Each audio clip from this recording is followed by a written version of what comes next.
The entire Recreation Grants branch here at Texas Parks and Wildlife Department. I'd like to welcome you all to this afternoon's Local Park Active Grant Management webinar. My name is Dan Reese, and I'm the Local Park Grant Program Manager here.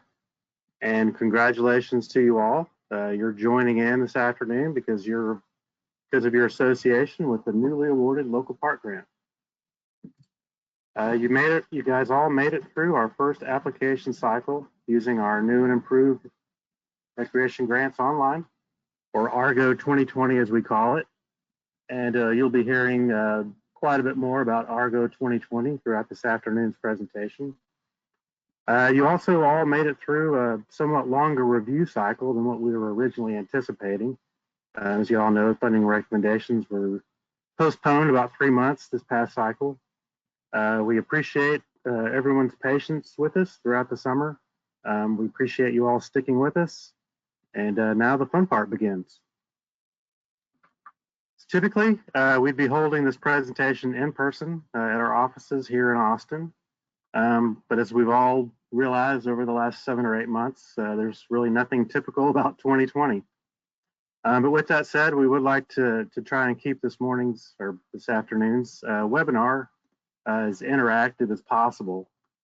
So I know that we've all had an opportunity to attend many of these webinars and Zoom calls and things over the last several months. For those of you that aren't familiar with the GoToWebinar platform, you've got a little toolbar on the right side of your screen there, and one of the tabs you can hit is questions down there towards the bottom of the toolbar.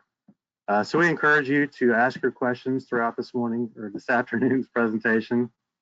We'll do our best to address them as we're making our way through the presentation. If you do have a question that's maybe more project specific, or you prefer to reach out to us individually, we'll be providing our contact information at the beginning and end of this afternoon's presentation. So feel free to reach out to us individually as well.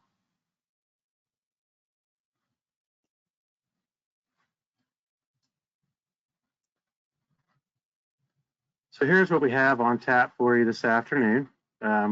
First, I'll run through a few introductory slides, and then I'll pass the screen over to Blake Powers. Blake will provide you with a basic overview of how you'll be administering your grant through ARGO 2020. Once Blake's done, our fiscal team will step in and they'll run through all of your fiscal related project management tasks, including the very important one of how to submit your reimbursement requests. Following that portion of our presentation, we'll take a quick break, and then the local park team will jump in and we'll cover all of your programmatic responsibilities. As I mentioned earlier, please, we know that we'll be covering a lot of information in a short period of time this afternoon, so please feel free to ask questions as we're making our way through, and if you prefer to jot them down and ask us later, that's certainly fine as well.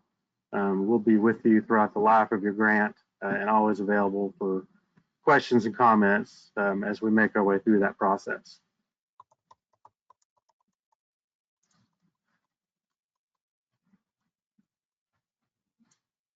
So here's some of our management team here at Recreation Grants Branch.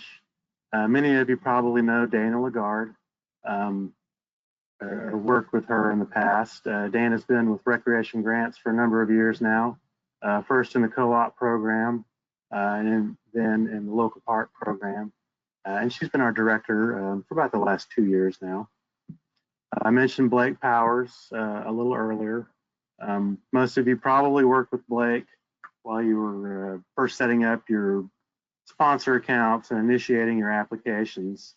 Blake will continue to be your go-to person for all ARGO 2020 related questions. And Blake Powers' official title with us is Business Systems and Communication Administrator. That's me on the top right. Again, I'm the Local Park Grant Program Manager. I do manage a few grants, active grants as well. So if you're in the El Paso area or the Panhandle area, that appears to be the two snowy areas of the state today, I will be your grant coordinator as well. And then we have Pam Cavey on the bottom right there. We were happy to add Pam to the team about a year ago, and she serves as our fiscal manager. Pam will be joined by the remainder of the fiscal team as well this afternoon, and she'll run through those introductions for you once she steps in and begins her portion of the presentation. And then here we have the remainder of the local park team. These are the folks that get all the work done, our local park coordinators. Aaron Fryer has been with us for about 3.5 years. And Aaron generally handles our active grants in the DFW Metroplex area all the way out through East Texas. Matt Fugere, we added about 1.5 years ago. Matt generally covers the area here around Austin and everything down to the Houston area as well, and a little further east from there. Susan Sharp has been with us for about 3 years now. Susan does a great job of managing active grants, pretty much everything from San Antonio south all the way down through the Rio Grande Valley. And most of you have already been in touch with your grant coordinator at this point, either through a site visit or some sort of interactive introductory meeting. And you know, I like to mention that we do somewhat delineate our responsibilities geographically throughout the state, but at the same time, we're always all available for questions. So if, for example, Matt is your grant coordinator and he's out traveling and you're not able to reach him, please always feel free to reach out to me or anyone else on the team. And I'd also like to introduce everyone to Christina Bryant, who is our newest member on the local park team. Christina joined us earlier this summer as our compliance coordinator. And as you all know, one of the main program requirements that we have here in local parks is that all fund-assisted sites must be dedicated as parkland in perpetuity. And we do go out and check them once your project closes out. So you may not be hearing too much from Christina during the life of your grant, but at some point in time, once your project closes, you'll be hearing from her as we make periodic site visits out just to check on things. So with that said, I believe that concludes my portion this afternoon, and I'm going to hand things over to Blake Powers now.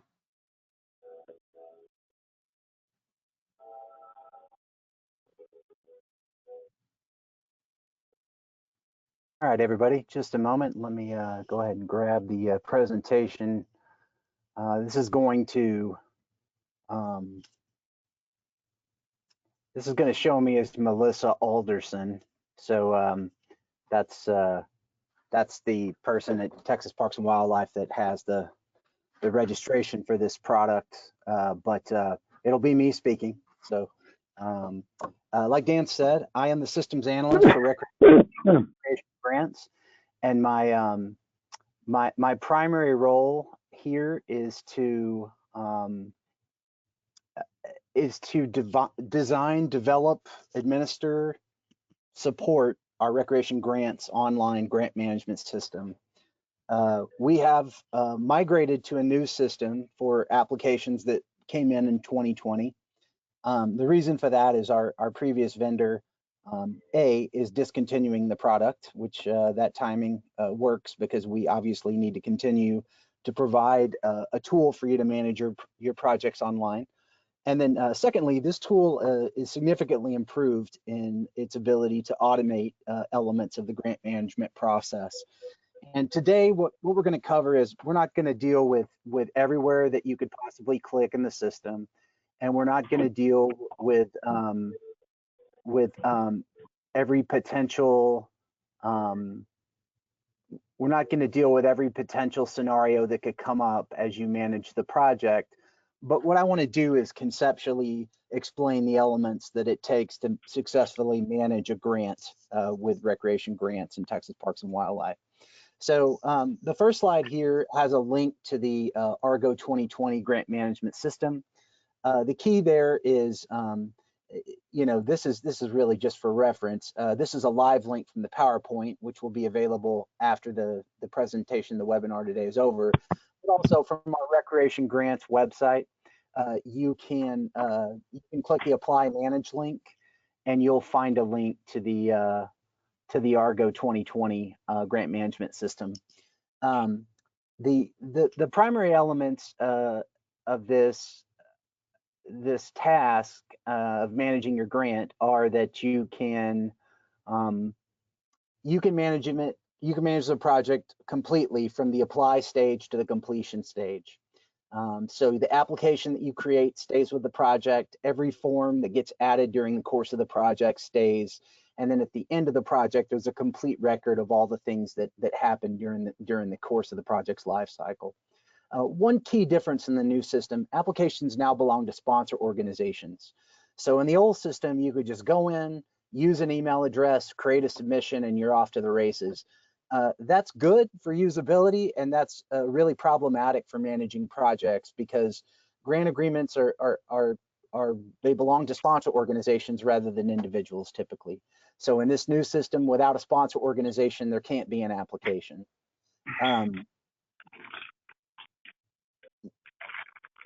Apologies. Users will interface with applications based on their role on the application. So if you're a sponsor administrator for the city of Arlen, let's say, and for that entire organization, you manage all the users that are part of your sponsor organization, you can choose to make one person the project manager, let's say, of a single application.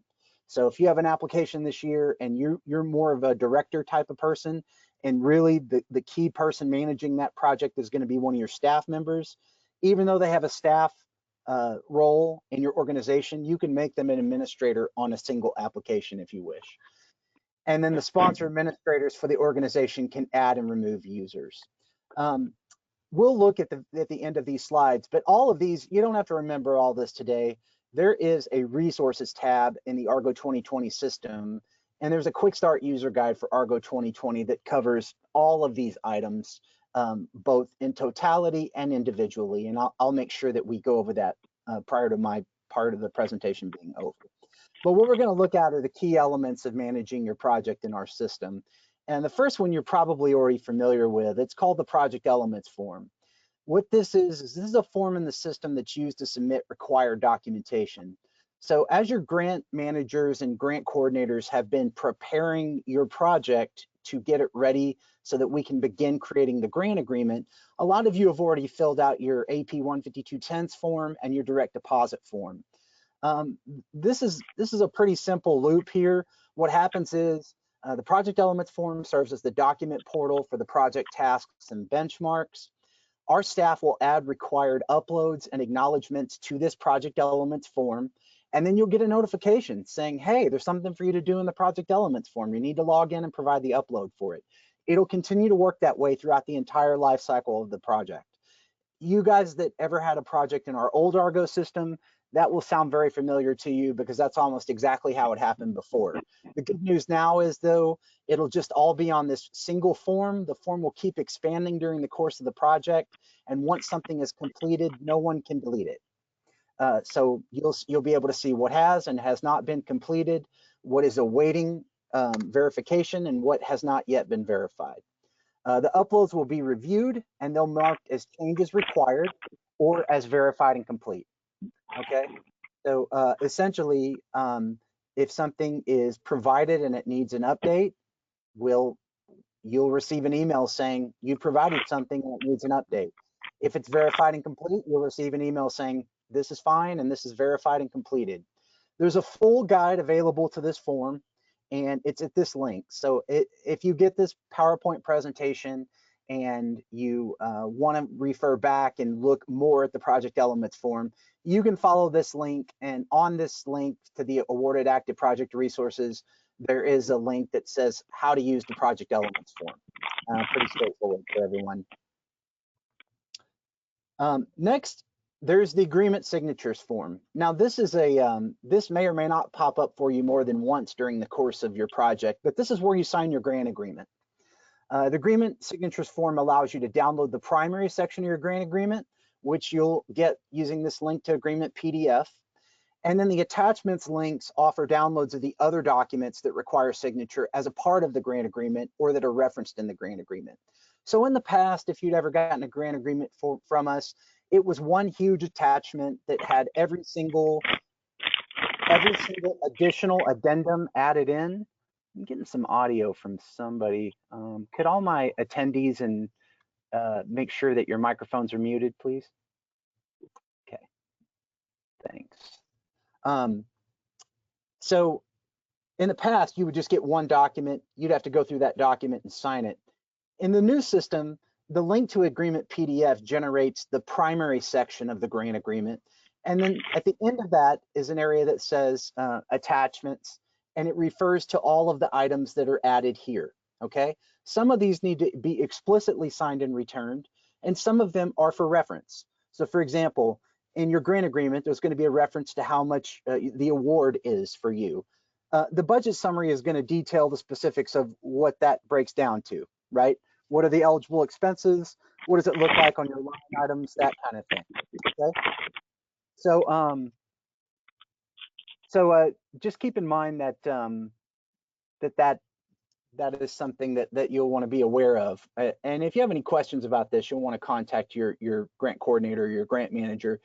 Once you've downloaded and signed the appropriate attachments in the main agreement, you'll just simply scan all those files together as one PDF, and you'll upload using the file option near the bottom of the form. Again, there's a complete guide to signing your grant agreement on the Argo Awarded Active Project Resources page. So I just would encourage you to review that.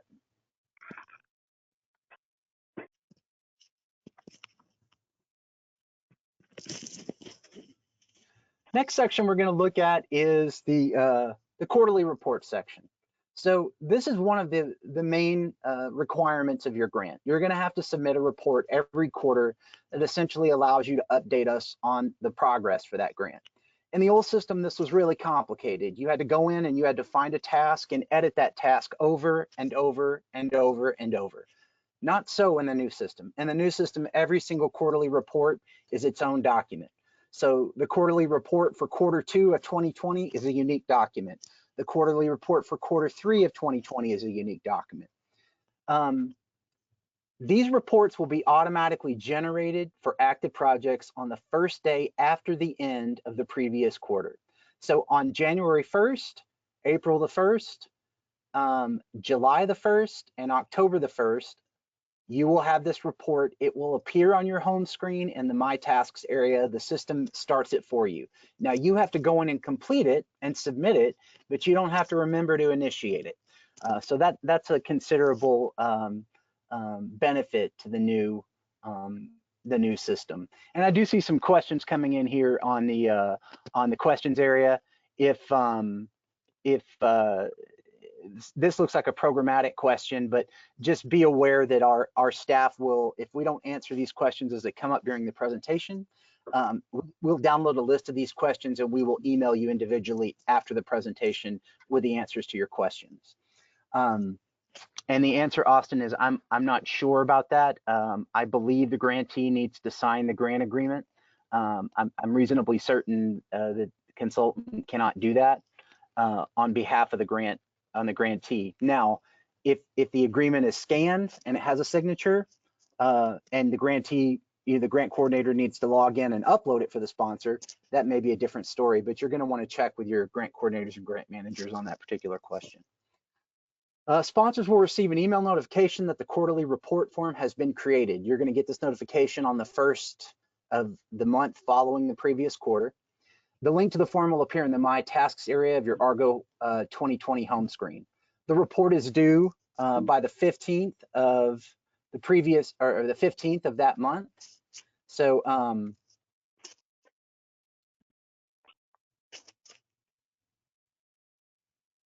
the 15th, so if the report's generated on January the 1st, on January the 15th, the report will be due. Typically what we'll do is I'll send out an email if report after the 15th, reminding you that your report's delinquent and that you should go ahead and log in and get that submitted as soon as possible. Again, there's a complete guide to the quarterly reports available in the Argo 2020 Awarded Active Project Resources. The next thing that you do with your projects is you submit a payment or reimbursement request form. The fiscal staff are going to go over this in more detail, but reimbursement request form allows you to submit documentation for your eligible expenses. And the form uses the budget details form from your original application. Most of you remember that this year, that it was way more detailed maybe than in the past. But the good news is the reimbursements will continue to work off that form. So the new system is going to show you how much is left in your grant to still be reimbursed for. The old system, you kind of had to keep track of that information offline. In this system, you'll be able to see what's left and how much is left in each subcategory. When you generate this form, it will use previous reimbursements, if you've made any, to calculate your remaining funds. So if you're originally awarded $150,000 and on your first reimbursement request, you ask for $70,000, once that previous reimbursement request reaches a certain point in its workflow, you will be able to generate another reimbursement request. And this time when you open the form, it will tell you the total amount of your award. It will tell you previous reimbursements to date, and it will show you what your remaining balance is left to ask for, okay? That's pretty handy, particularly for those projects where somebody's coming in the middle of the project and maybe they haven't been there for every reimbursement and they're not familiar with the current state of the budget. You can only submit one request form at a time, and the forms have to be submitted in the order that they are or were created, okay? So in the system, if you get a message that says, I can't generate one at this time, that means that the previous one that you submitted has not reached the point in the workflow where it can either be accepted or rejected. So you may want to follow up with your grant coordinator or me, and I can give you more insight into the status of a reimbursement payment that's out there. Once the submitted request reaches the point where a certification letter is generated for you to sign, then the next request can be submitted, okay? The certification is sort of this, it's the system's way of saying, okay, our staff has reviewed this, and at this point, I'm gonna go ahead and encumber or deduct the amount of that request from the budget. So then the request that comes after it can use that calculation to start. So if your previous reimbursement request is for $70,000 and you've been awarded $100,000, at the point where you get a certification letter for the $70,000 request, the next reimbursement you go to generate, there'll be $30,000 left, and so on and so forth. So the complete guide to the reimbursements is available in the Argo 2020 Active Project Resources. Okay, so we've been over a couple of things so far. You've got to do quarterly reports. You've got to submit reimbursement requests, and you have to provide required documentation in the project elements form, which is also the document portal. There's another key possibility that exists in the system, and that is asking for an amendment, okay? The amendment or revision request form will allow you to submit a proposed change to your grant agreement or your project terms. After your request is submitted, your grant coordinator will determine if the request is approved or denied. And then these requests may be classified either as amendments, and if it's an amendment, it's going to require a new, an updated something. You have to sign something. You'd either have to sign an individual amendment, or you'd have to sign the grant agreement. But there is something to sign. If it's a revision, then there might not be a signature required. But what would happen is, for example, if you were asking for changes to a budget and the changes fell within the approved changes that don't have to receive an amendment, then our grant coordinators would get your request and they would go in and they would update the approved budget. And that's what a revision would be. You wouldn't have to sign anything. Someone would simply need to make sure that the current version of the budget, as it's been asked and revised, is the one that's in the system. More detailed instructions for how to submit an amendment or a revision request are available in the Argo 2020 awarded active project resources. Okay, there is one thing to remember about asking for an amendment. When you generate an amendment request, okay, it will freeze the reimbursement requests. And that's because if you're asking for more money or something different on your line item changes, we want to be sure that the system doesn't create a reimbursement request for you with budget elements that may no longer be true. Okay, so if you status change something into the amendment revision request phase, just be aware that you cannot submit a new reimbursement request while your amendment request is being processed, okay? This is a look at the total resources for Argo 2020. there are extensive resources available for this system, and this PowerPoint links out to those specifically. But also, if you go to the Argo 2020 website and click the Argo 2020 resources link, you'll find all of this same information there.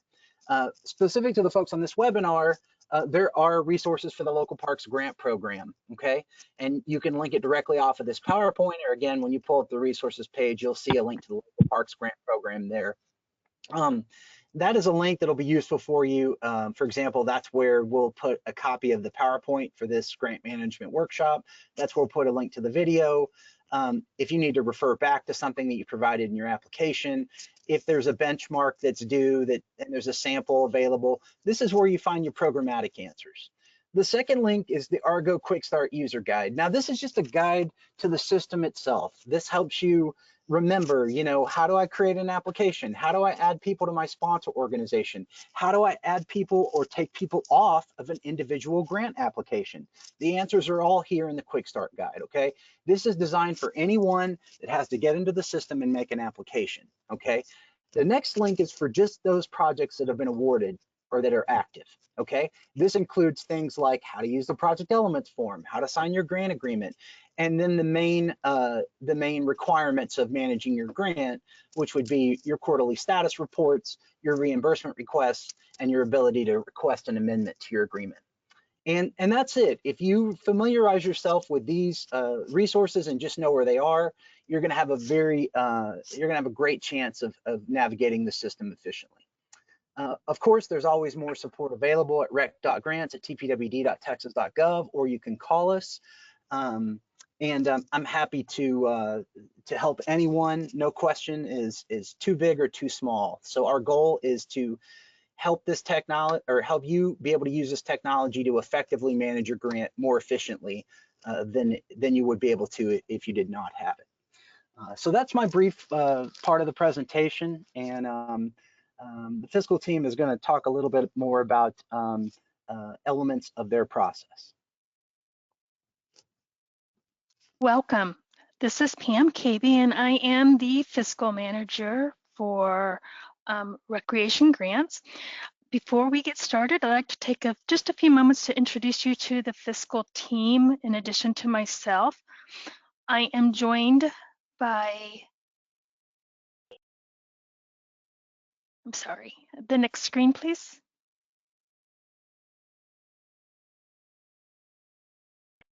I'm joined by Marcy Cavas Kalunga.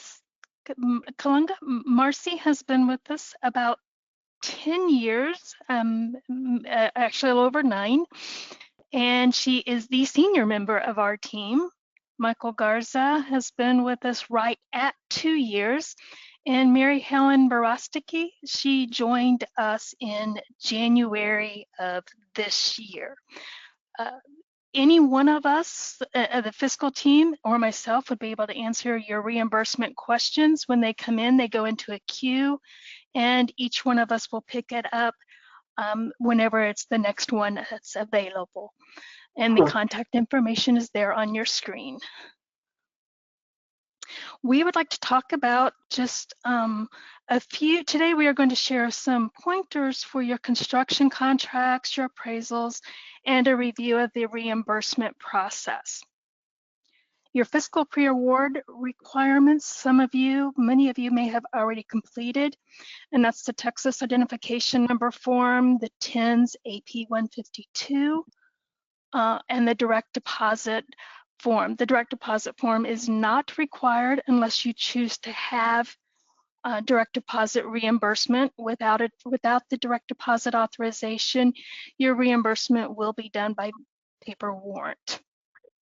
And then we're going to kind of talk a little bit about the post-agreement elements regarding your public bid advertisement and bid tabulation, your construction contract, any change orders that you may have, appraisals, and then Michael will share with you the reimbursement request process.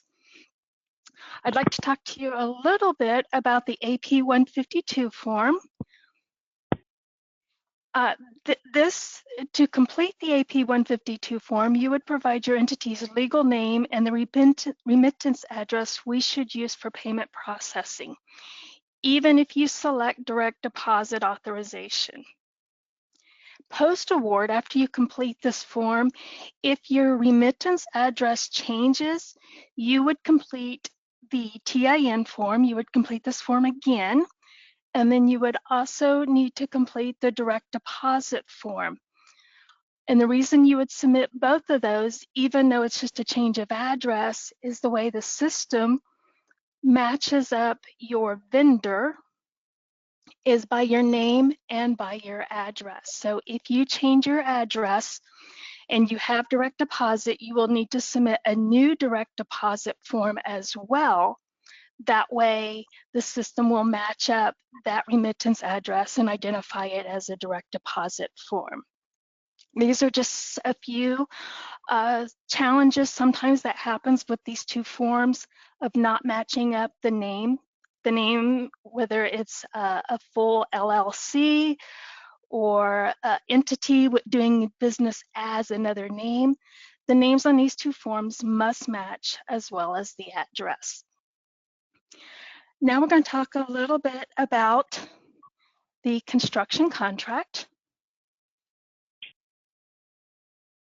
Oh, I'm sorry. I should have shared with you that as Blake had mentioned earlier, these are handled through the project elements documentation. This is the form where any requirements or any forms requested by the fiscal team will also come through the project elements form. And now we'd like to share a little bit about the construction contracts. Just remember that any of your procurement on your grant agreements or with your grant funds is that all procurement transactions will be conducted in a manner that provides full and open competition. Construction contracts are procured through a sealed bid process that requires a formal and public advertisement for invitation for bids. All your bids are publicly opened at the prescribed time and place. You should develop and maintain a bid tabulation sheet of all bids opened. And non-selection of low bid does require a sound documented reason why you did not go with that low bid. We recommend that you assign somebody to take minutes at your open bidding. That would include who attended and any discussion as to around the low bid or non-selection of the low bid. Those meeting minutes would suffice to your documentation of why you did not select the low bid. And then we'll talk a little bit about contract change orders. Before you sign a construction change order that includes a scope change or a project cost increase or completion date extension, please clear with your grant coordinator first. As Blake had shared with you in the previous slide, that it is possible that you would have to submit an amendment or revision request for Argo 2020, and we would strongly encourage you to have those conversations prior to you signing a construction change order with your contractor. All fully executed construction change orders are to be submitted to the department through Argo 2020, the project elements. And just to remember that a contract change order that you sign with your contractor does not change your project agreement with Texas Parks and Wildlife until you actually complete the amendment or revision that is signed and approved.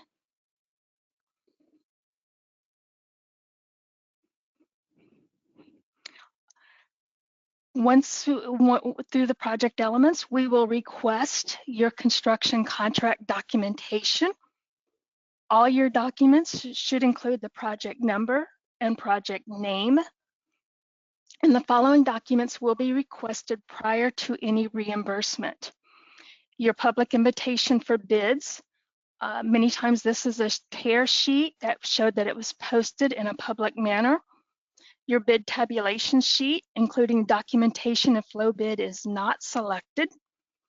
The signed contract itself, And then later, any subsequent signed contract change orders will also need to be submitted. As we have shared, submission is through the Argo 2020 project elements form. At this point, I'm going to turn it over to Marcy. Marcy is the team member who handles the appraisals if one is required for the project, and she is going to share some tips with you for the appraisal process. Thank you. Good afternoon. My name is Marcy Cavazos Colunga, and I will be giving you a brief overview of the appraisal process for local park grant projects. If you will be working on a capital project that includes land acquisition, you'll need to submit an appraisal report for review. This will be based on your original grant application and will be outlined in your land acquisition schedule. Next slide.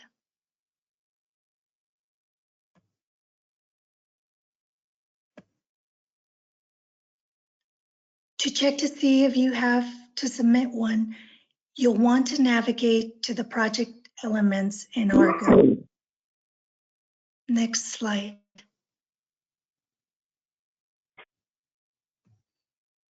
Once you are in project elements, look at your required project elements to be uploaded.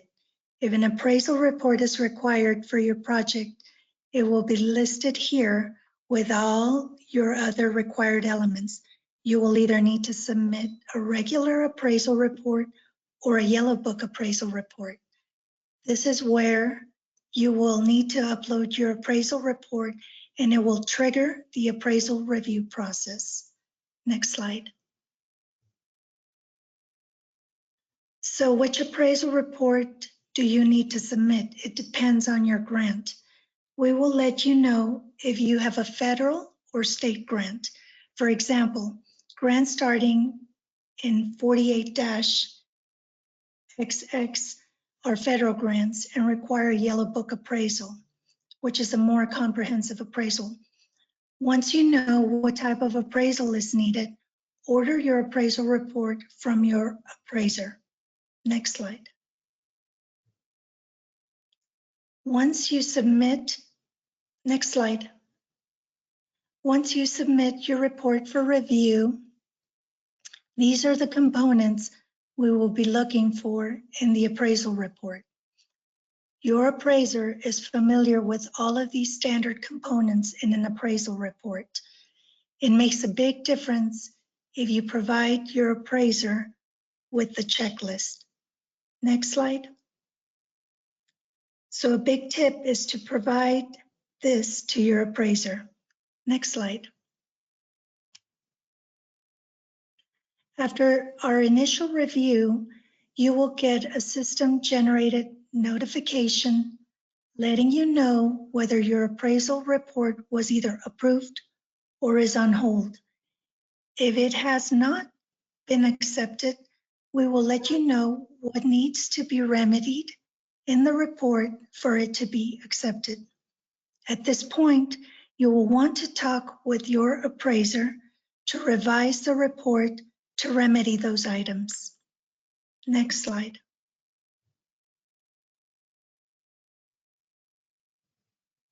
Here are the top 3 most common reasons that it might not get approved when you submit it the first time. The appraisal's too old. We require that it is not older than 1 year, or it doesn't identify the highest and best use, or it's missing the boundary map. So you will want to talk with your appraiser to update and revise the appraisal report to include the missing items in the appraisal report. Next slide. Once you receive your updated report from your appraiser, you will need to upload the new revised report in the same area in Argo as before. This will start the review process again, where we will look to see if the updated report is satisfactory. Next slide.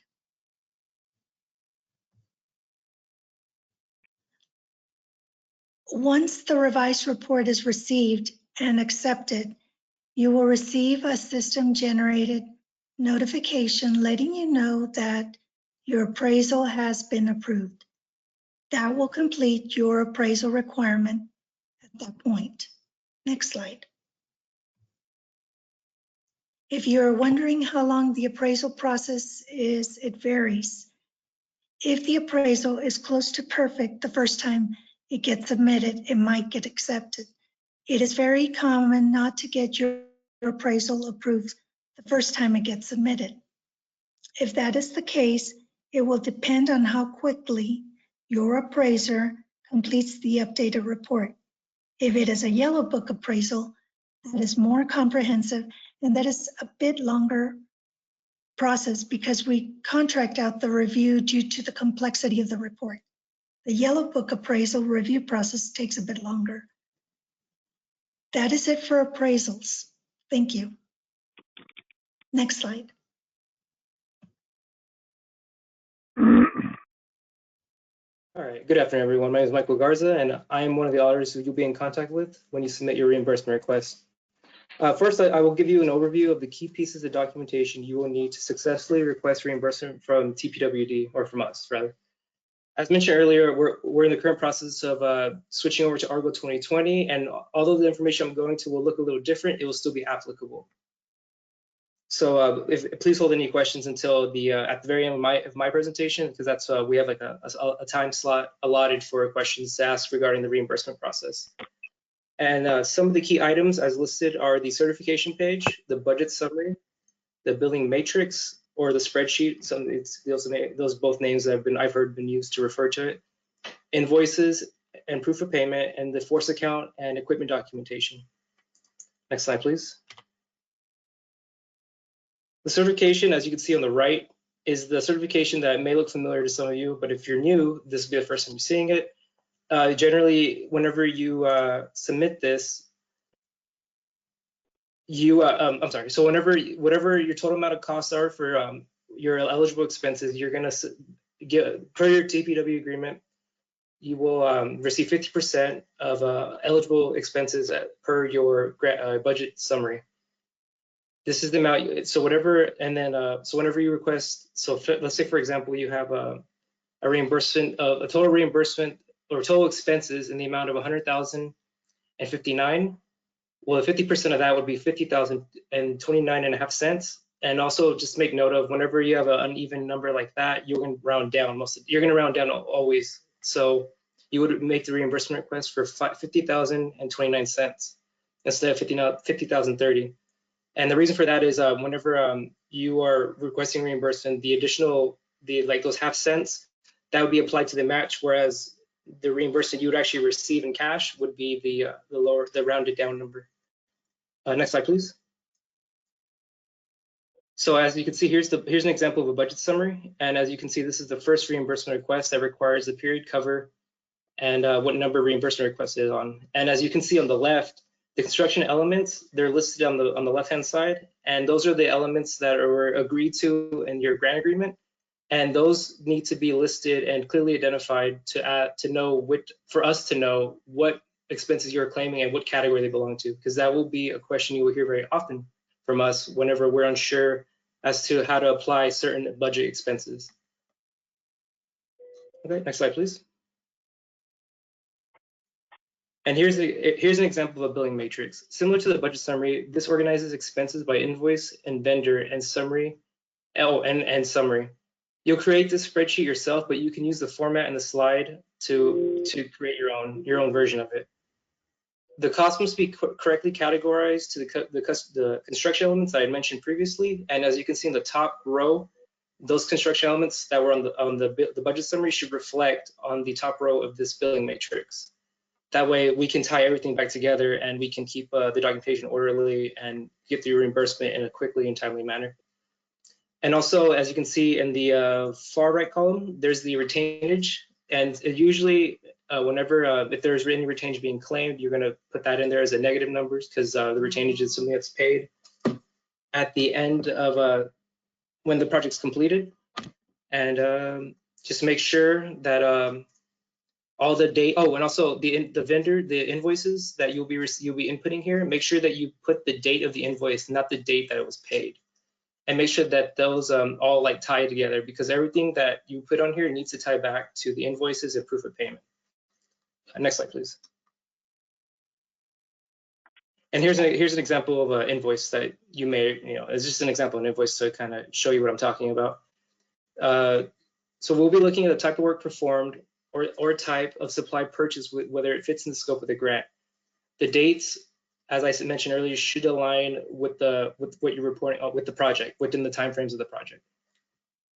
Next slide, please. Okay, and here's an example of a proof of payment. This is a digital copy of a check.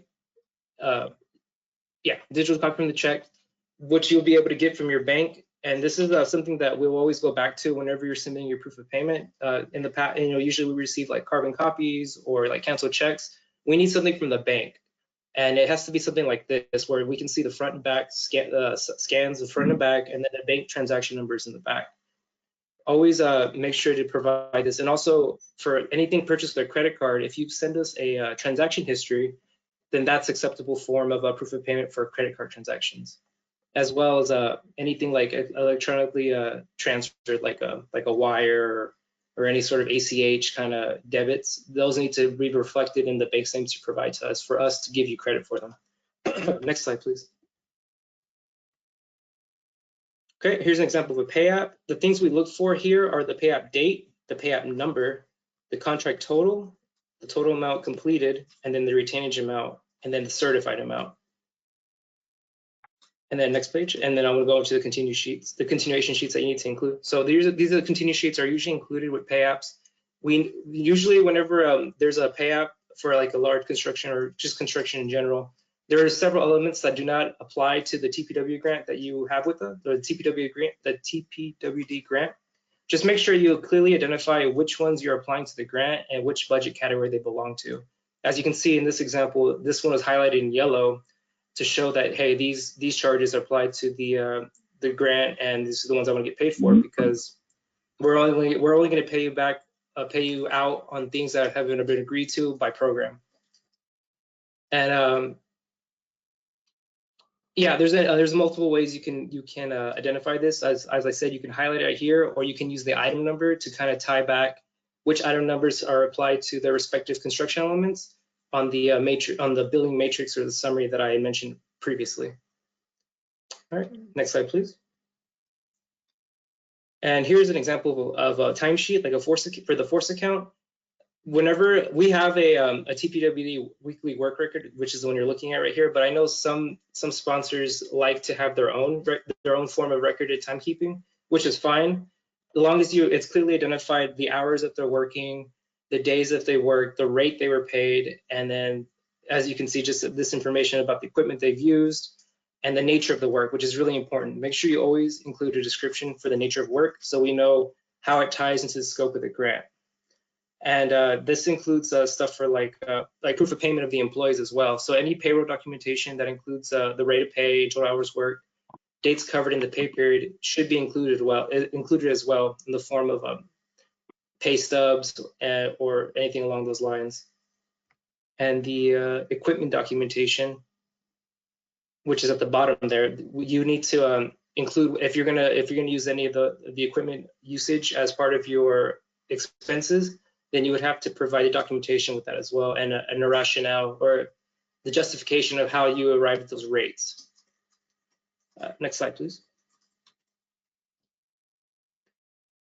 Okay, and as mentioned, we're switching over to the new Argo 2020, and I'm going to briefly go over the steps you need to initiate a reimbursement request. I will also provide a link to this user guide specifically because I did my best to make sure these are legible, and I know some of the scans are a little bit harder to read than others. So I'm just going to give you a brief overview on how this process is going to look in Argo 2020.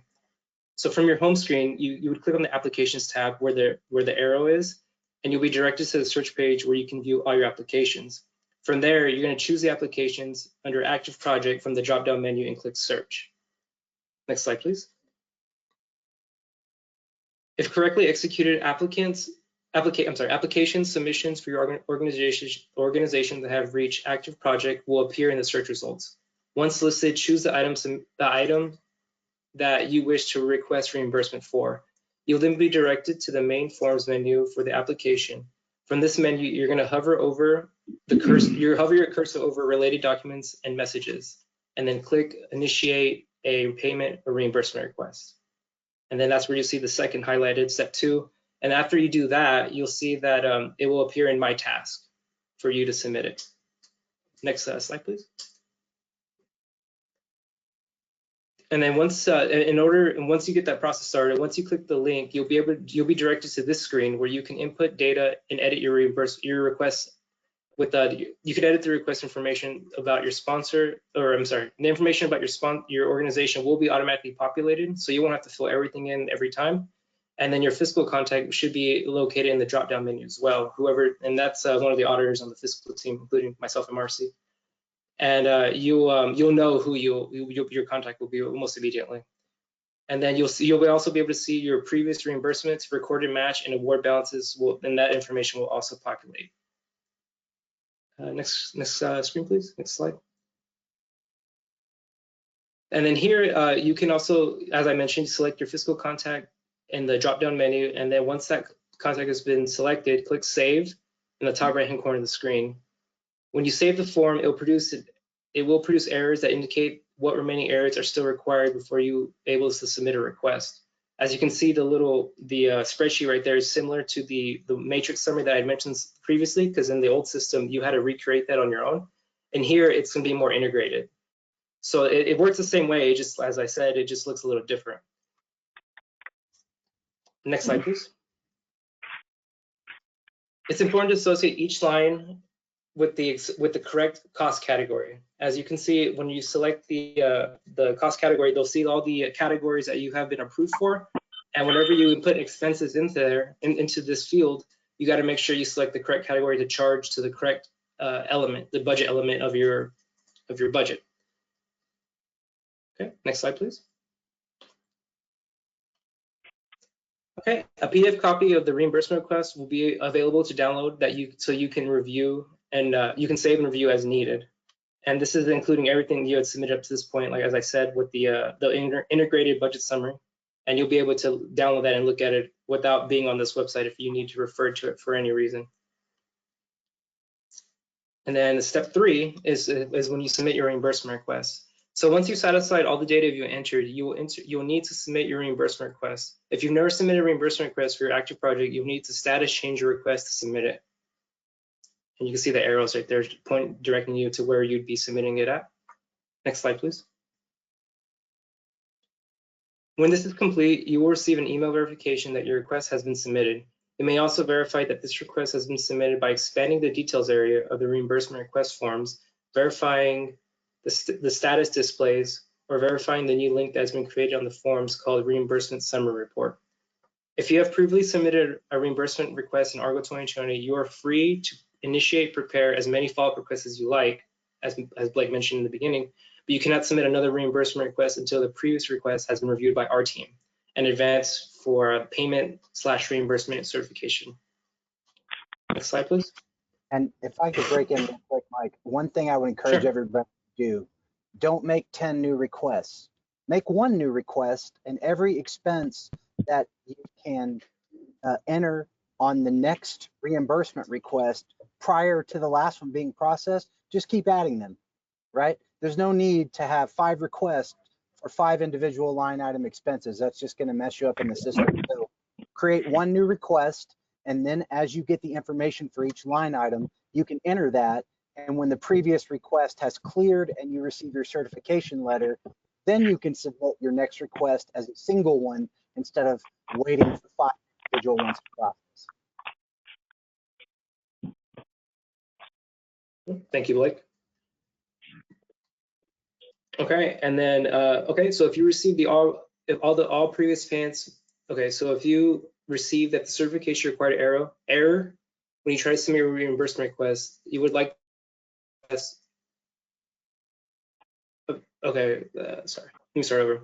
If you receive all previous payments must have reached payment reimbursement certification required error when you try to submit your reimbursement request and would like to verify what the status of your previous request, the status of your previous request are, from the reimbursement form menu, click on the link to the application forms menu in the parent information near the top left hand of the screen. Once the application form menu loads, hover your mouse over the area that says related documents and messages and scroll down to see the list of all reimbursement requests related to this application. And you can see the arrows right there listed or pointing to where you're supposed to be looking at. Next slide, please. Okay, so step 4, you might be asked to recomplete and resubmit the reimbursement request if required. This only happens when there's insufficient or incorrect or illegible receipts made multiple, or if you made multiple errors on the line items of your request. Otherwise you made fundamental errors, us on the audit team will review your request and in status change your request back to request information that was either missing or incorrect. And then you'll receive an email from the system indicating this change has occurred. Next slide, please. So step 5, after we ask you for additional information and after you provide that information to us, and then also due to the complexity of ensuring that the items included in your reimbursement request are for approved elements, the audit team will sometimes need to reach out to obtain more information about the request you've submitted. That's only if something's not clear after you submitted. So that's just only if we request something and it's still not clear, we're just going to bounce it back to you and keep asking for further information. Next slide, please. Okay, so after the payment request form loads, many of the fields appear to be grayed out, which indicates those fields cannot be edited. Scroll down to the TPWD fiscal staff area, and you can view the text in the comment fields, which is further to the right. The screenshot kind of cut it off. You'll see what the additional information that is that we're requesting. And also, if this is always confusing, you can always contact us directly, and we'll be happy to answer that question for you.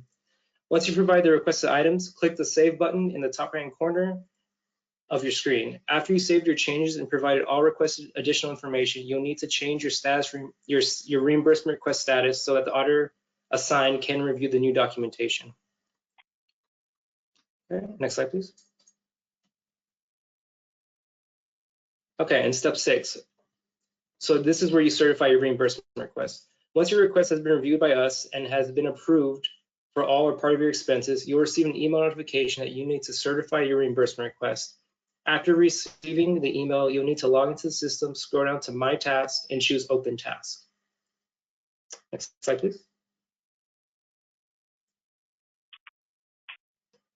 Once you have reviewed the total amount of the reimbursement and the specifics of which items were allowed and disallowed, you may proceed to provide your certification signature.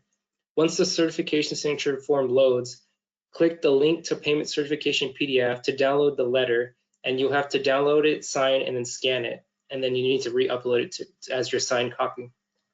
Once you do this, you'll receive a confirmation email that your certification has been submitted. Next slide, please.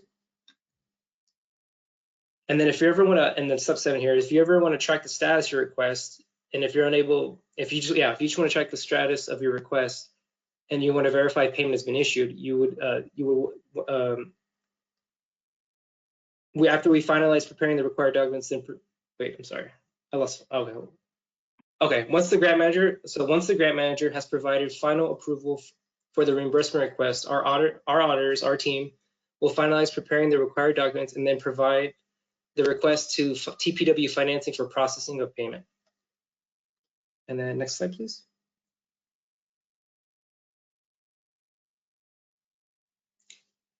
Using the budget summary report, step 8 right here, using the budget summary report from a previously paid reimbursement to inform you on your next reimbursement request. So if you remember in the earlier slides, when I had the example of the budget summary, there's 3 columns. And if it's on your first reimbursement, the 3 columns, I'm sorry, let me go back a little bit. The three columns are last reimbursement request, the current, and then the total. So if it's the first reimbursement request, you're going to leave that first column blank because it's the first one and there's no previous history on there. So after, let's say your first one's done and you're on to your second one, then whatever you requested or whatever was approved needs to switch columns from the second column to the first column, because it's the amount that's been paid to date. And then after that, you would include whatever's in the second reimbursement or your current reimbursement in the middle column. And then that's how you know how much you've spent in each category in the third column, the total column. And that's how we keep track of it that way as well. And I would recommend for you to do it as well, to just for easy record keeping and just for consistency. And yeah, so then next slide, please. Oh, and then any questions that I asked for you to hold till now? Hey, Michael, we had some questions on the question chat and some other questions about buy board. And could you maybe explain the buy board process and whether or not it's eligible, and then how they need to account for that? Regarding buy board? Oh, let me see. Michael, I will jump in on this one. Oh, sure. We are developing the checklist for buy board as to what if the proposal for the contract goes through buy board and is out there and is eligible, then we are developing the checklist for those documentations that would be for the documentation that would suffice for that process. We haven't defined that at this point yet, and we are working on it.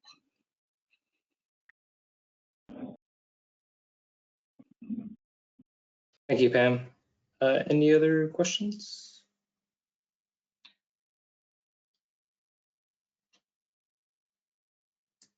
And I do want to share that this is a new process, and Michael went through the steps and kind of explained those to you, but this document is available as a user guide when you actually are ready to submit your first reimbursement. This user guide that Michael shared with you is available in Argo 2020 to walk you through each of these screens. And of course, you can reach out to any of us for help at that time too. And I'll post that link for the user guide just shortly in the chat right now for you all to have access to it.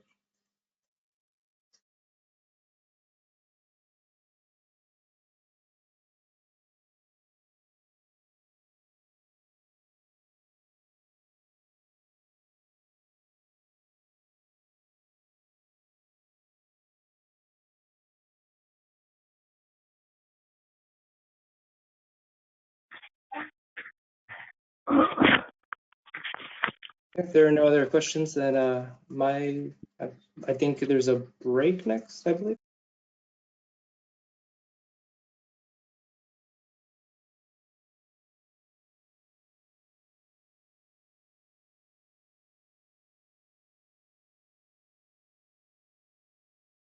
So everybody, it looks like we're scheduled for about a 15-minute break here. We're going to take a pause, and you'll see this screen stay locked here for about 15 minutes. During the break, if you have any questions that come up, go ahead and submit those in the questions area.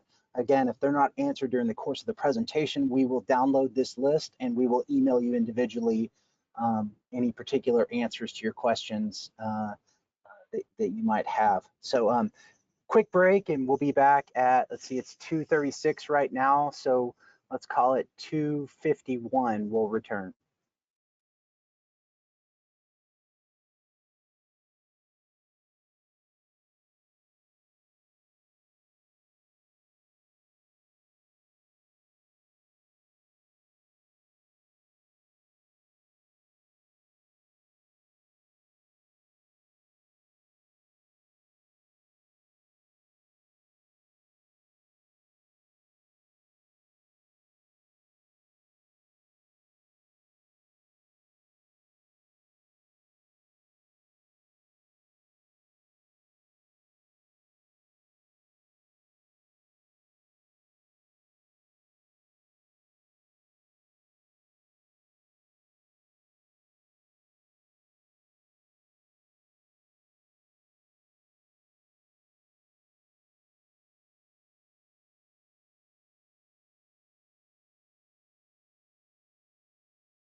Okay, so we're going to get started again in a couple minutes. I hear some, there's a unique feature of this that you have to, I can't just mute your phones if you've joined by phone. So I see a couple of attendees have joined by phone, and I've sent you a PIN to enable muting. So go ahead and enter that PIN because I'm getting a lot of background noise from someone's phone.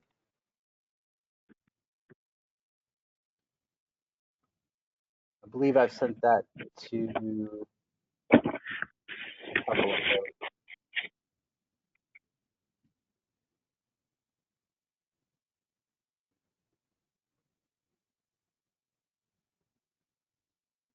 Okay, that's good.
Okay, welcome back, everybody. We're going to continue on with the webinar here. We started off with the fiscal section, and hopefully you all got a little bits and nuggets of that so that you understand the reimbursement process and what needs to happen on the fiscal side.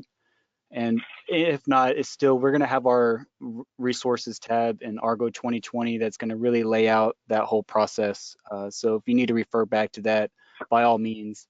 And then we'll also have this presentation available for download and review. So you'll be able to go back and see the individual slides and get caught back up later. But for now, we're going to continue on with the actual active grant management portion of the webinar. We're going to talk about, the grant agreement, and then we're going to go through all the different tasks that could be required for your project and how you need to account for those. So we'll get started here with the first part of that, and probably the most important part is the grant agreement phase. So the grant agreement is the most important part. Before you can do any work on your project, we need to make sure that we're all in agreement of who's responsible for what and how the project is going to be laid out moving forward. And first, before we get started, we want to talk about some timelines so we can kind of know, you can know what to expect and when you should receive your grant agreement. So as most of you know, we have two pots of money. We have our state money, our state funding, and as well as our federal funding. And those timelines look a little different. So with state funding, we're able to get those grant agreements out the door sooner. We've been working through the new Argo system and getting our financial systems all set up. But we're at the process now where we can start actually executing these agreements. And for state funding, if you do have state funding, we're hoping to get those agreements out by next month in November of 2020 so that you can execute those agreements and get started. For federal funding, it takes a little bit longer. Your grant coordinator might, probably went over this in your pre-agreement meetings, but with federal funding, we're not even able to submit your applications to National Park Service until the December-January grant window. So we'll be formulating all your application materials and submitting them to the National Park Service in December and January. They review and they do their processing on their side, and they will send us back an agreement at the first part of March. And so the way that works is this is a pass-through grant. So you as a sponsor will not work with the National Park Service directly. We as Texas Parks and Wildlife and as a state agency, we work directly with the National Park Service. So at the first part of March, we're going to receive the agreement from them. And then from there, we can turn around and have a local agreement, which will be between the state, Texas Parks and Wildlife, and you as the sponsor. So that's the kind of timeline you can expect your grant agreement. And when you receive your grant agreement, again, this is going to be all through Argo 2020. Some of you have been around and have managed some of these grants in the past. A lot of times, documents were submitted through either email or other means. Well, moving forward, all documentation is going to be submitted through Argo 2020, and the grant agreement especially will be going through Argo. So what that means is you will receive a notification when the agreement is ready. And the main three things you need to look at are what signatures are required to actually execute the agreement. First is the agreement itself. There's also the boundary map for your project, and then the certification of land dedication. So what does that look like? So if you look right here on this page, you can see an example of what the grant agreement is going to look like. And so all this information up here at the top, you're going to really want to review that because that's going to be specific to your project. Make sure all the, the park's right, the agreement term is, it says 5 years for this example, but for our grants, it's a 3-year agreement period of performance. We have the ability to go to 4 years, but we really try to keep it within the 3-year agreement term. And you're definitely going to want to make sure what our portion of the grant is going to be and what your portion is going to be, and make sure that the total project cost adds up to what you submitted in your application and what you discussed during the pre-agreement site visit. The next thing to look at is this first section. This is where we are going to include all the different elements of the grant. So what you've asked for in your budget in the application, what we've talked about during the pre-agreement meeting is all going to be included here. And you're also going to know, we're going to have the, the location on this section as well. So you're going to want to really review all of that and make sure that everything matches up between your budget, what's in the grant agreement terms, and the project location. The next thing is the special conditions. Not every project is going to have special conditions, but if your project does, this is where we're going to list them. Examples would be if an archaeological survey is required or something to that effect. This is where it's going to be specifically laid out. Anything that you need to really take note of and will be required as part of your grant and listed in the agreement. Section 3, you're going to want to look at this if you have a pre-award cost, pre-agreement costs. So we do allow, design, surveying, professional services to be done prior to a grant agreement, as long as that was listed in the grant agreement and we discussed that ahead of time. Then you'll have a pre-award elements. We'll have those listed out there just to make sure that we're on the same page of what we're going to be able to reimburse prior to the agreement being executed. So, and then I'm just going to go through each page just so you have an understanding of what it all looks like. This is just who's really involved with the project. We have our staff here, and then the project sponsor. This information, a lot of this comes straight from your Argo 2020 contact list, and so you're going to want to make sure that if anybody that you have an administrator that's actually going to be working on your project and who has signature authority and that kind of thing, you're going to want to have those listed in the Argo 2020 and associated with this project so that we can get them on this list in the agreement. And really the fiscal contact would be important. That's who our fiscal staff is going to reach out to if there's any kind of fiscal related questions. So just make sure you have those folks listed in your project management contact list in Argo 2020. All right, and this section is mainly just a lot of sorry about that, guys. This is mainly just the legal and the obligations as part of the grant and the codes and everything that we have to adhere to by law. So you're going to want to review those as well. And then this last page here, sorry, it just keeps jumping on me. Okay, so this page here, one thing you're really going to want to look at on this section is the attachments incorporated by reference. I'll show you how this is going to look in Argo in the project elements page, but essentially, there's the boundary map that has to be signed. There's going to be the certification of land dedication that has to be signed. We'll have the budget summary, and we may have some other documents such as the historical review or our biological review memos and those types of things. Those are all going to be attached in Argo 2020, and they're going to be incorporated by reference in this agreement. So the main thing to realize is by signing this agreement, you're acknowledging that you have reviewed and seen all these attachments and that you're basically agreeing to them as well, even though we still require a signature for the boundary map and the certification of land dedication. And then of course, the last page is just the signature page here.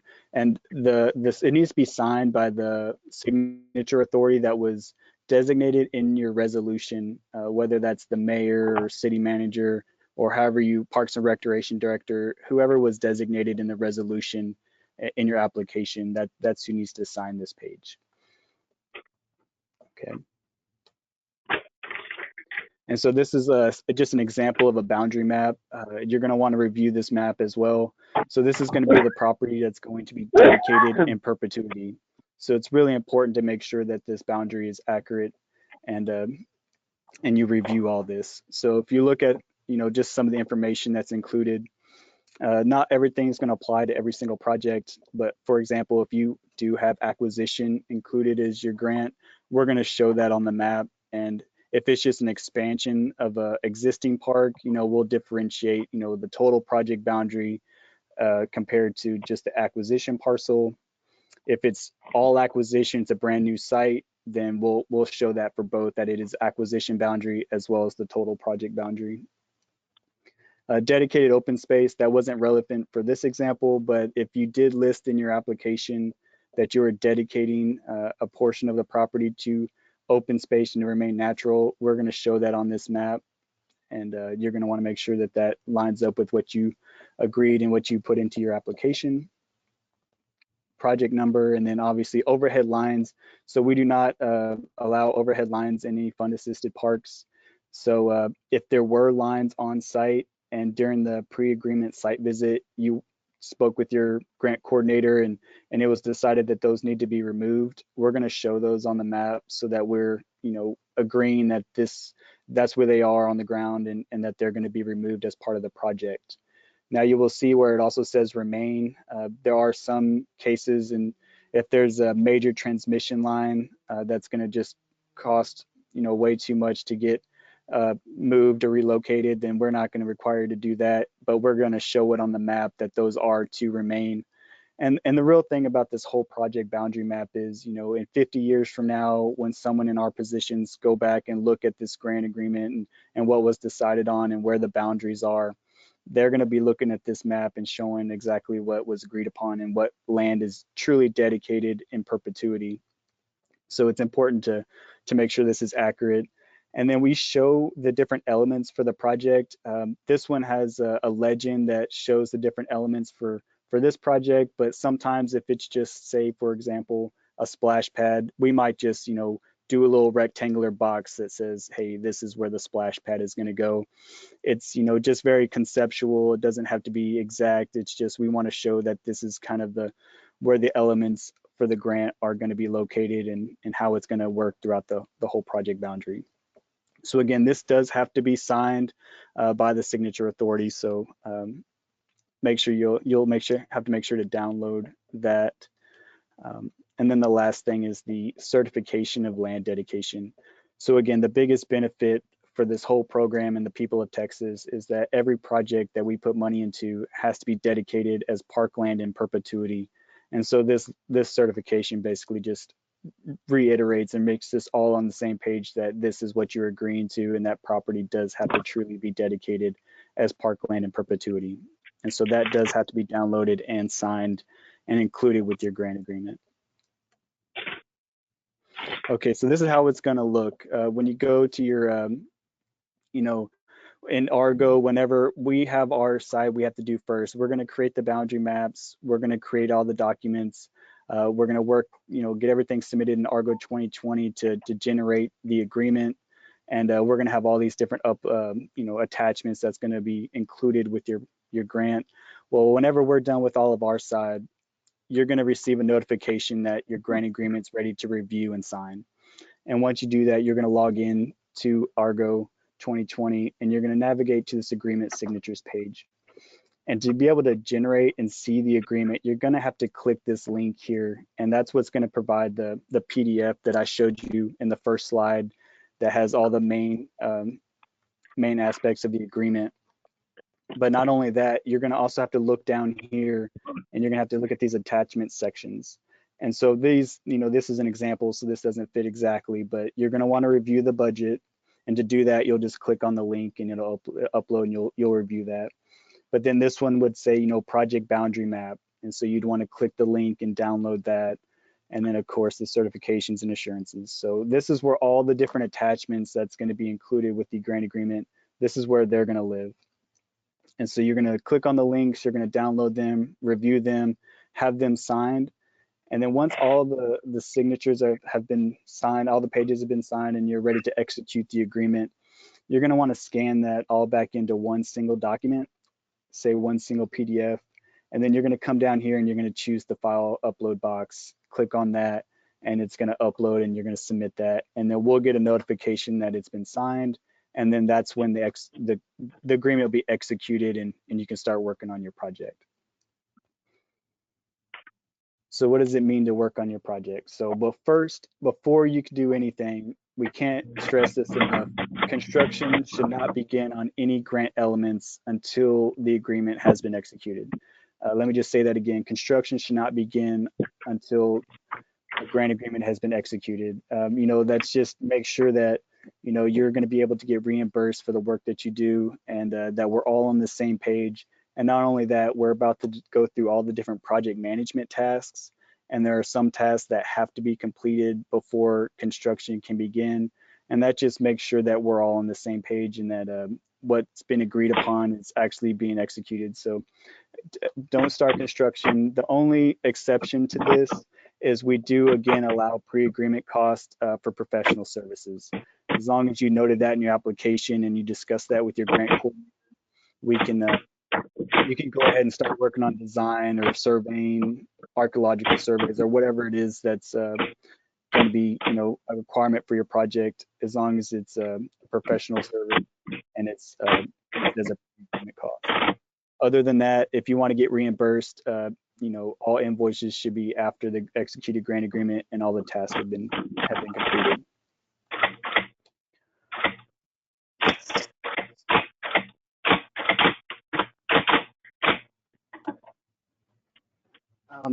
I'm not seeing it on the attendee list, but somebody might not mute it. Just be sure to mute your mic.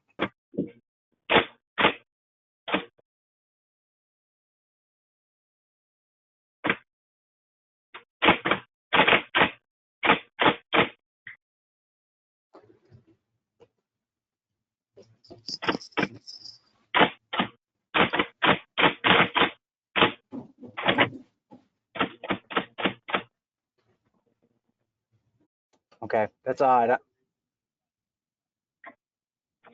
Yeah, I've got the. Okay. Okay, well, we're gonna try to keep going here. So the next thing that we really need to talk about is the different tasks that are going to be associated with the different projects. And there we go. Okay, so we have several different tasks, and a lot of them really depend on the scope of your project, and not every task is going to be applicable to every single project, but the ones.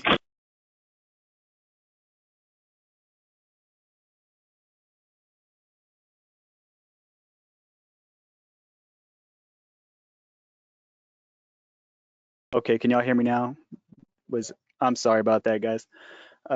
Okay, well, we're talking about the project management tasks now, and there's several tasks that's associated with projects, and not every task is going to be applicable to every single project. However, the ones that's listed on the screen now, these are all going to be required for each and every one of your projects. And as once I'm done here, I'm going to pass it off to Matt and Susan, and they're going to go through each one of these and give you an explanation of what we're going to be looking for and what's going to be required. All right.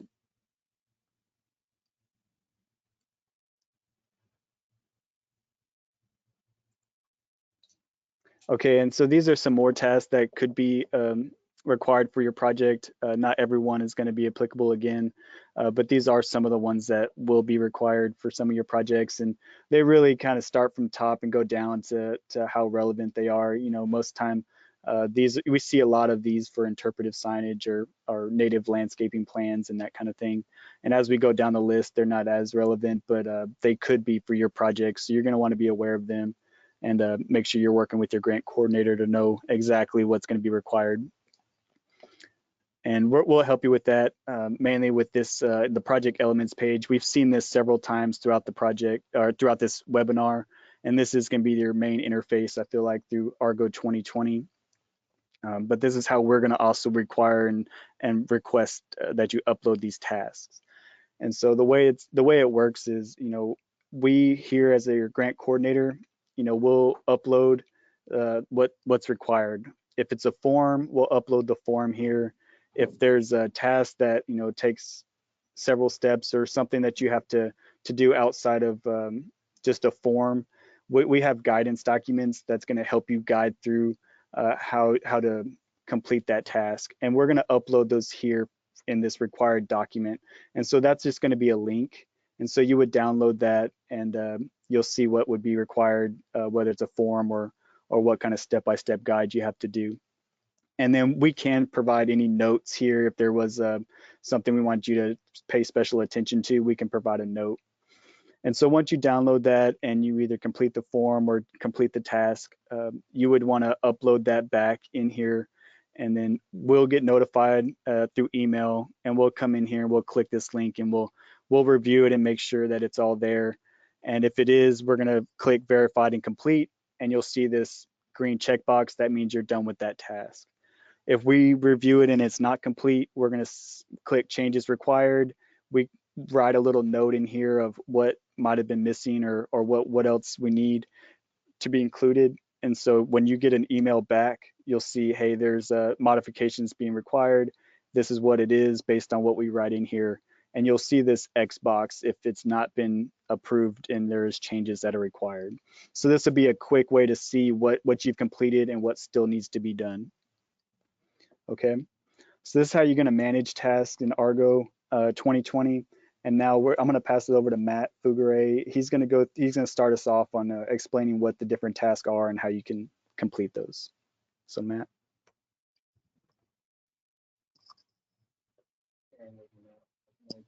I'm grabbing the. Okay.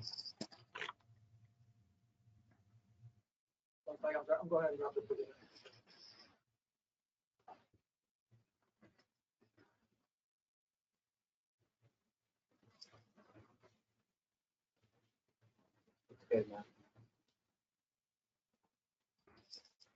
Hello, everyone.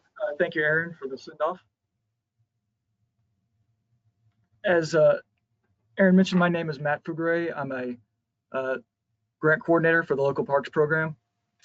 As Aaron laid out, there are a number of project management tasks that we require. In this portion of the presentation, we'll be going over the task in a bit more detail. So one of the project management tasks is project registration with Texas Department of Licensing and Regulation, or TDLR for short. TDLR registration is required for all projects. This registration is meant to ensure that the project meets federal and state accessibility standards under the ADA and the Elimination of Architectural Barriers Act. On this slide, you can see a screenshot of the TDLR website, as well as there's links that can be used to help you get your project registered. Once you register, you will receive a registration confirmation page from TDLR. This page includes your project-specific number, and this is the document that should be uploaded into RGO 2020 using a similar format to what Aaron just laid out. Providing proof of registration will meet our requirements, but note that it is up to the sponsor to hire a registered accessibility specialist, and these are typically referred to as an ARAS, the RAS, and that ARAS final inspection report may be required to ensure the project meets accessibility standards or requirements.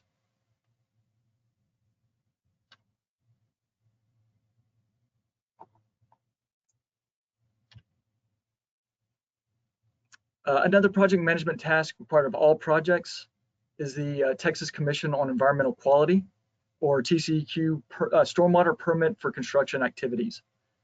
In this slide, you can see a screenshot of the TCEQ's website. A link to the website is also provided. Although this task is required for all projects, the specific requirements vary according to the size of the project and its potential area of disturbance. And I'm going to go into that in a little more detail in the coming slides. But be aware that specifications for the TCEQ stormwater permit can be included in construction plans. So to facilitate the receipt and review of a stormwater permit, TCEQ utilizes an electronic document receiving system with the conveniently Texas appropriate acronym of STEERS, or the State of Texas Environmental Electronic Reporting System. Once again, the sponsor is responsible for submitting and ensuring TCEQ's requirements are met. As noted previously, the stormwater permit requirements vary by level of site disturbance. So according to TCEQ, there are 3 categories. 1, sites with disturbance less than 1 acre, 2, sites with disturbance between 1 and 5 acres, and 3, site with disturbance greater than 5 acres. On this slide, you'll see a flow chart that can be used to determine your project requirements. But don't worry if you're initially confused by the flow chart. I'll be going over the requirements in the following slide. However, I can say congratulations to those projects with disturbance less than 1 acre. You are exempt from the permit. You will still be required to note this in RGO 2020.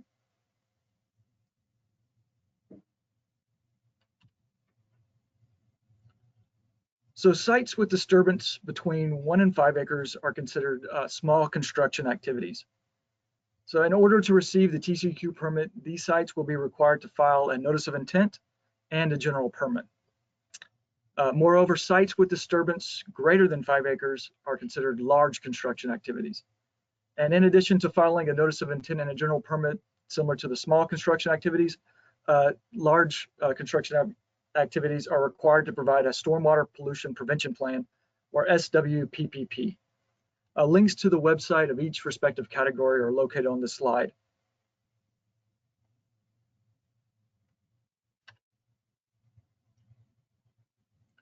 So in your pre-agreement meeting, you may remember your grant coordinator mentioning that we submit recommended projects to the Texas Historical Commission, or what we know them as THC, for initial review as part of the award process. So if a survey has been conducted in the past, or there are known to be no archaeological or historic resources at the site, THC will provide project clearance at this time. For those projects, this clearance is enough.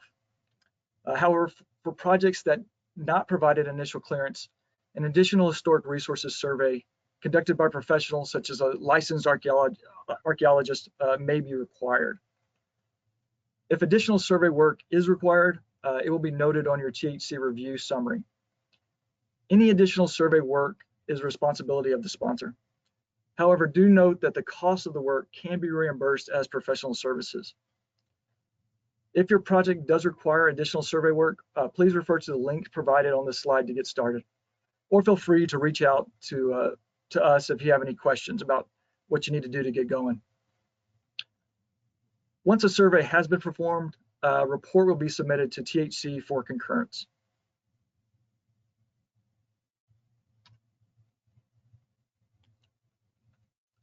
So in order to ensure that all grant elements and sustainability requirements are included in the project scope, we do require 100% signed and sealed construction plans for each project. Now, these plans may be sealed by an architect, a landscape architect, or engineer, or you can also have for standalone pre-manufactured items such as pavilions or playground equipment. Manufacturers often do provide signed and sealed plans for these products. It is helpful to reiterate that no construction should occur prior to receiving the notice to proceed, or the NTP, from us. The notice to proceed will not be provided until the plans and specs have been approved. So for projects purchasing items from a purchasing co-op, such as buy board, I know we've had questions on that earlier, manufacturer cut sheets are acceptable. And for those that were curious about the buy board, in RGO 2020, when you go to project elements, we are going to have an example where you will be able to look up an example to see what we're looking for as far as the buy board requirements.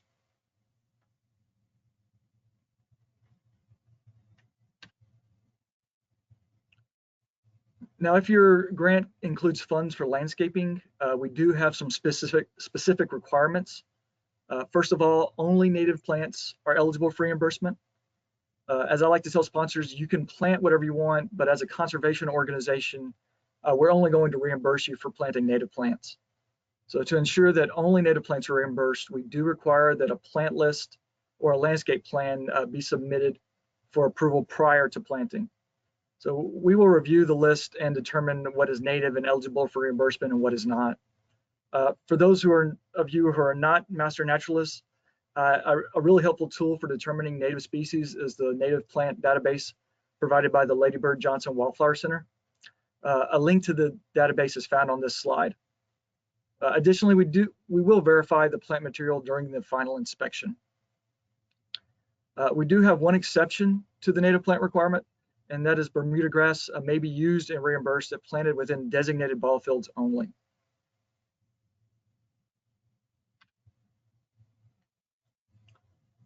So in order to ensure that the projects are progressing in a timely manner consistent with our program, we do require a quarterly status report, or we call them just QSRs, be submitted for each project.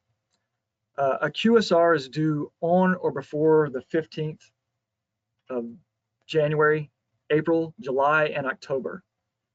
As a reminder, you will receive an email notification from RGO 2022 weeks prior to the deadline, and Blake did a great job of going over that earlier in the presentation. I believe it was on slide 8, if I'm not mistaken. But you can always just refer back to that when you first start your QSRs. So all QSRs will be submitted through the RGO 2020 business management system. And like I said, Blake did a great job of going over that earlier. So you can just refer back to that. But this concludes my portion of the presentation. Now I'm going to turn over the remainder of it to my colleague, Susan Sharp.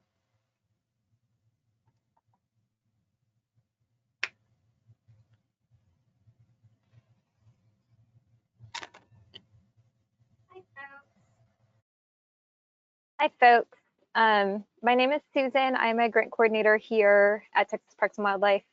Can I just get some verification that my screen is showing? It's showing my desktop. Hold on just a second, folks.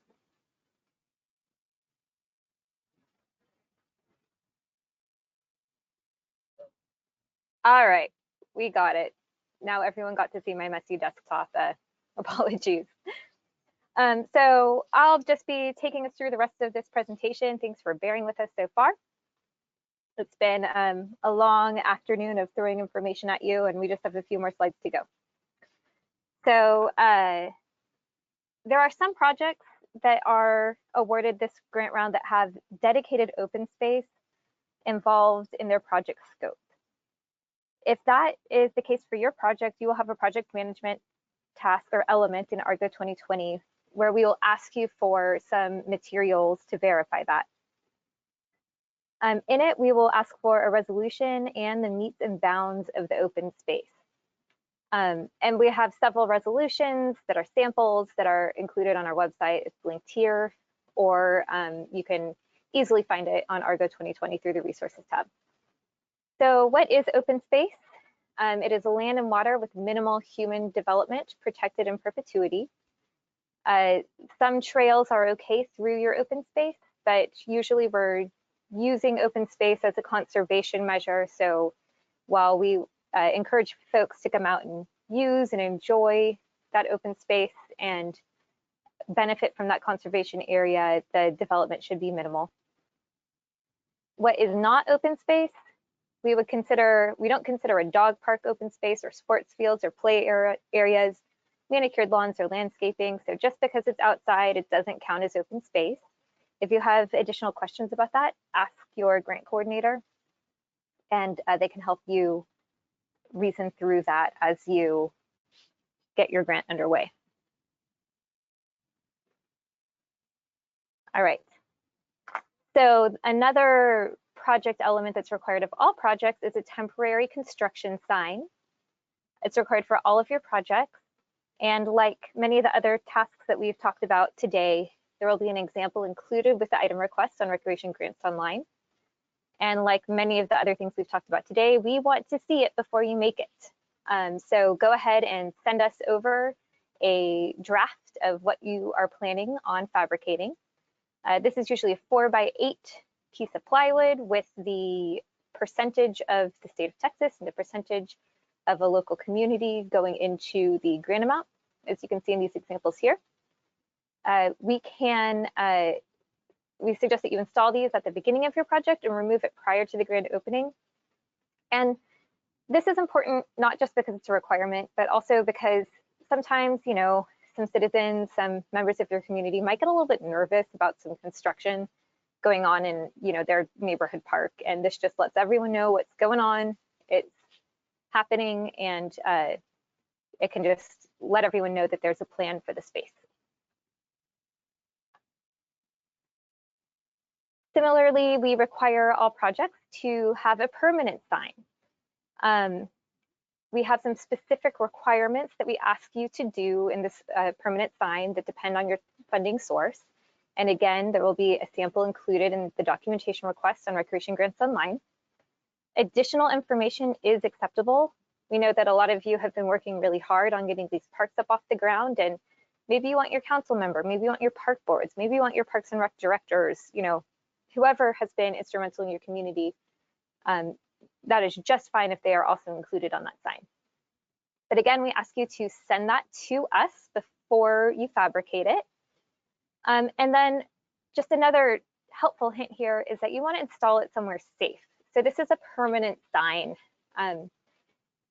If it gets stolen, if it gets defaced, if it gets, you know, someone decides that they really want to have that in their bedroom for some reason, you're going to have to replace it. They can be expensive.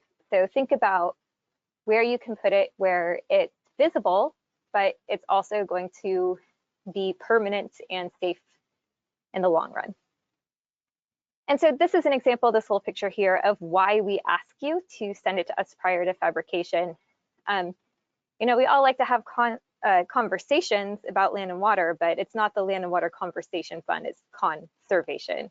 So always helpful to get another set of eyes on your permanent sign before you send it out to fabrication. Next, we have some interpretive signage. There were several grants awarded this cycle that include interpretive signage. And so interpretive signage is essentially anything that helps visitors to your park understand the natural and cultural environment of the site and what's around them. If your budget and project scope includes interpretive signage, again, send it on over to us before you fabricate it. We'll get subject matter experts at TPWD to review it for factual accuracy, and we'll make sure that it's the best that it can be.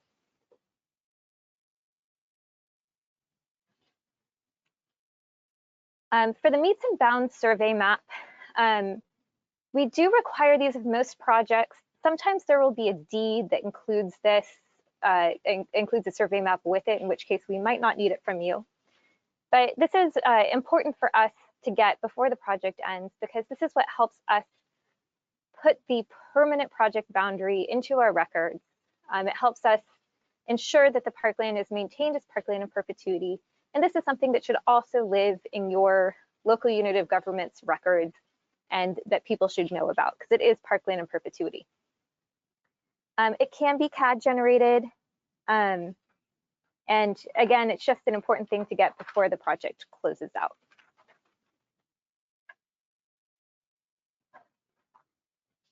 So amendment requests.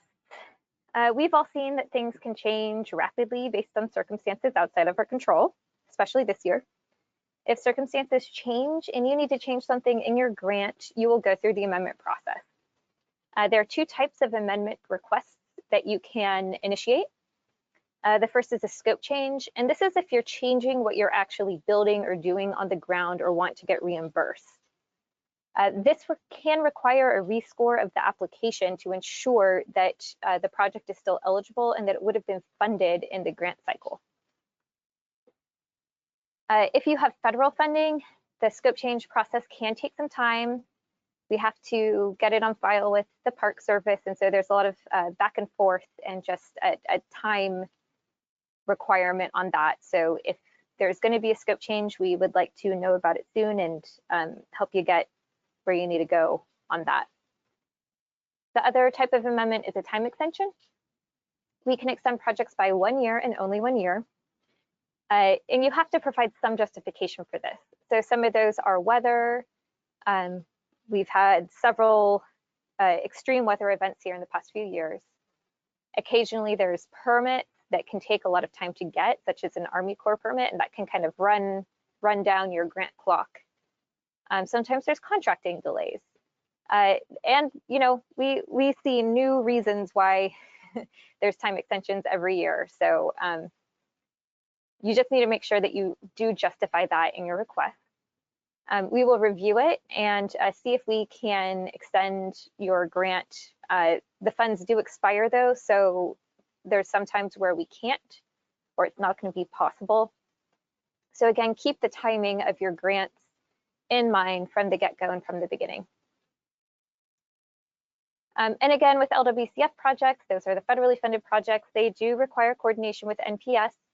It requires a fair amount of paperwork and processing here on our end and on the end of our partners at the Park Service. So again, just let us know with plenty of time that you're going to need a time extension. Public events. So we do have permission to attend ribbon cutting and groundbreaking ceremonies. We can't always attend them, but we do try to attend each one when we're invited or send someone to represent the agency in our stead. I personally love an opportunity to come and visit with my grant sponsors and see what's going on and just have a moment to visit with you. So if this is something that you're planning on doing for your park, please do reach out and we'll try to make sure that we can be there and represent the agency. They're also kind of a good way, especially with the groundbreakings, to wrap in a little meeting about the progress of your grant. I certainly like to use them just to kind of touch base with everyone and make sure that things are going the way that they should be and that everything's on track. So when your grant is coming to a close, we do have a few things that we need to get done. So when your construction is complete, when you're working on your final reimbursement request, you can request a final inspection. You can request it in your quarterly report or just by reaching out to your grant coordinator. And at this point, a TPWD staff member, usually your grant coordinator, will meet with your local sponsor staff and perform a final inspection. If everything's in place, we will do a final inspection report here on our end, release the final 5%, and your project will move into the completed project phase. At a final inspection, your grant coordinator or a representative will walk the site. And what we're really doing is we're checking to make sure that everything that you agreed to do in your grant agreement has been done. It's on site, it's installed. This includes your permanent program sign that I talked about earlier. This includes your native plants. We're making sure that everything that was in your budget summary that you applied for, that is in your grant agreement, is on the ground and is done. However, just because your grant is done, it doesn't mean that your relationship with Texas Parks and Wildlife ends. When the project is completed, you know, go out there, enjoy your park, enjoy what you've been working so hard to get started for your community. After your project is completed, you will enter our portfolio of approximately 3,000 previously funded sites across the state of Texas. And for the first 5 years after you close out, we'll just ask you to send a little report on how everything's going. And this isn't a really formal thing. It just says, hey, the park's still here. We're going. It's going well. And then after that, we will have a TPWD representative or staff member set foot at your park site once every 5 years. What we're checking for in these post-completion inspections is that your grant elements are still in place for their useful life. This is 25 years for most outdoor elements. That's your playscapes, your benches, your lighting. Those need to be in place on the ground and functional for 25 years. For pools and indoor facilities, it's up to 40 years. So those pools, that rec center, it needs to be functioning, maintained, and ready to go for 40 years after your grant ends. And even after that point, we'll continue to do these inspections. We have many park sites that are over 50 years old that we still inspect. And what we're looking for after the 25 or 40-year period is that it is parkland that's dedicated in perpetuity. That's why the meets and bounds map is so important. We're looking to see that your boundaries are in place. We're looking to see that your permanent sign is still there. We're looking to see that your park is safe and open to the public. So maybe the playground is torn down. Maybe the basketball court is no longer a basketball court. It's turned into a pavilion. That's all fine 30 years down the road. But we do want to make sure that it's safe and that the public has access to it. The other thing that we're looking for is that there are no non-recreational elements on site. A common non-recreational element would be an overhead line. Those are considered non-recreational elements. Other things that are common would be, say, like a water pump that's serving a nearby neighborhood, but not the park. Any commercial uses that are unrelated to the park. And if you have any questions about that, feel free to get with us and we can help make a determination. And with that, we've covered what we intended to cover today. So we can see if there's any additional questions and hang around for a little bit to see if anyone has anything they'd like to ask of us, any comments.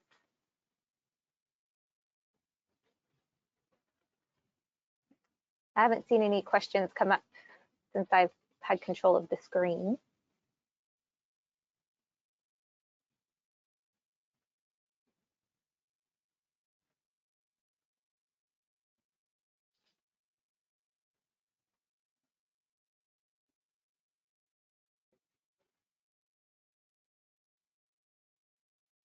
Well, again, we have many resources available on Recreation Grants Online. And just another thing I just want to reiterate is that for all of these project management elements, we will be sending you documentation when we ask you for these. When they're put on your grant page, you will receive instructions. So if you have a question about what do my construction plans and specs need to look like, what does my permanent side need to look like, anything like that, you'll be able to see that on Recreation Grants Online 2020 in the area where we've requested it. Okay, see a question come up. You mentioned pumps. If there's a small pump station in the vicinity of our project that serves the communities around, since the area is used as detention ponds, will that be an issue? Definitely bring that up at this point and put it up on your map. That's something that at this point, when we're in the pre-agreement phase, we may be able to look at your project boundaries. We may be able to see how big it is and we can work with you there. So at this point in time, when we're in this pre-agreement phase, we'll probably be able to find a solution that works. In the future, so I was mentioning pumps in the post-completion inspection section. I've seen some like city water tanks and big kind of industrial facilities on parkland that are not recreational and they do not serve the use of the park. That's more what I was talking about. But if you do have any non-recreational uses on site right now,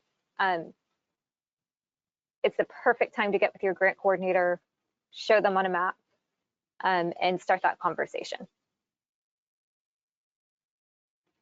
I see that there's a question coming.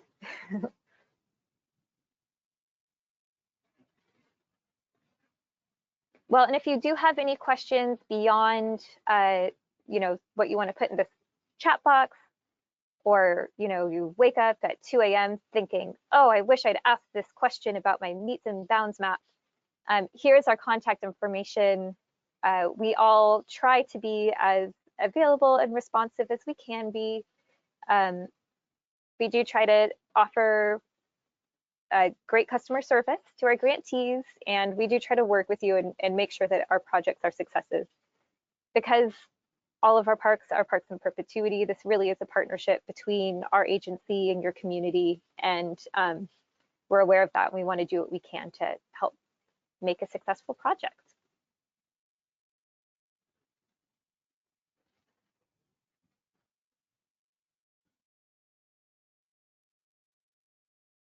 All right, well, don't see any more questions coming in. So unless any of our other grant coordinators want to jump in and say something or address the group, I think we can bring this webinar to a close.